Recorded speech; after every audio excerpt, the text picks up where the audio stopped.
बैठक संपलेली आहे। आरक्षणाबाबत अंतिम मसुदा जरांगेंकडे पाठवण्यात आलेला आहे अशी माहिती सध्या मिळते।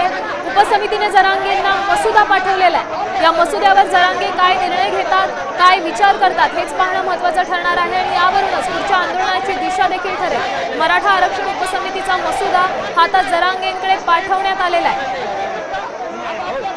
हा मसुदा वाचल्यानंतर, हा मसुदेचा अभ्यास केल्यानंतर जरांगे काय निर्णय घेतात यावरच पुढच्या आंदोलनाची दिशा ठरेल। कारण 3 वाजेपर्यंत मुंबई सोडा असं कोर्टाने देखील सांगितलेलं आहे आणि यानंतर मुंबई पोलीस देखील ऍक्शन मोडवर आली आहे। आरक्षणाबाबतचा अंतिम मसुदा सध्या जरांगेंकडे पाठवण्यात आलाय। या संदर्भात अधिकची माहिती देत आहेत आपले प्रतिनिधी गणेश कवडे। गणेश, काय सांगाल, मसुदा हा जरांगेंकडे पाठवण्यात आलेला आहे?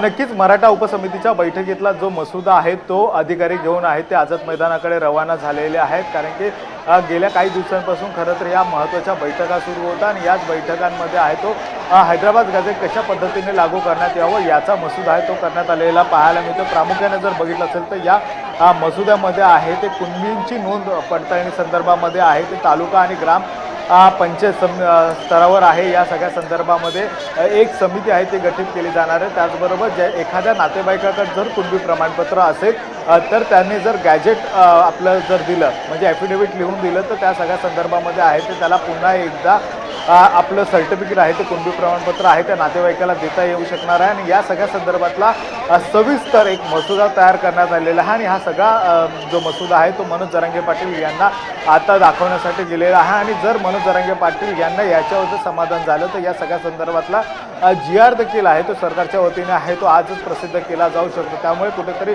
मनोज जरांगे पाटील ज्या प्रामुख्याने मागणी करत आहेत की कुणबी प्रमाणपत्र देण्या संदर्भामध्ये मात्र जे सरसकट कुणबी प्रमाणपत्र आहे ते थेट देता येत नाही, यासाठी अशा पद्धतीने आता एक सरकारच्या वतीने आहे तो मसुदा तयार केलेला आहे। आणि तो मसुदा खरं तर आता जो आहे तो मनोज जरांगे पाटील यांना दाखवण्यासाठी हे अधिकारी आहेत ते घेऊन गेलेले पाहायला मिळत आहेत। आता isakal.com आहे देशातील नंबर 1 ची मराठी न्यूज वेबसाईट। प्रत्येक अपडेटसाठी isakal.com ला नक्की भेट द्या।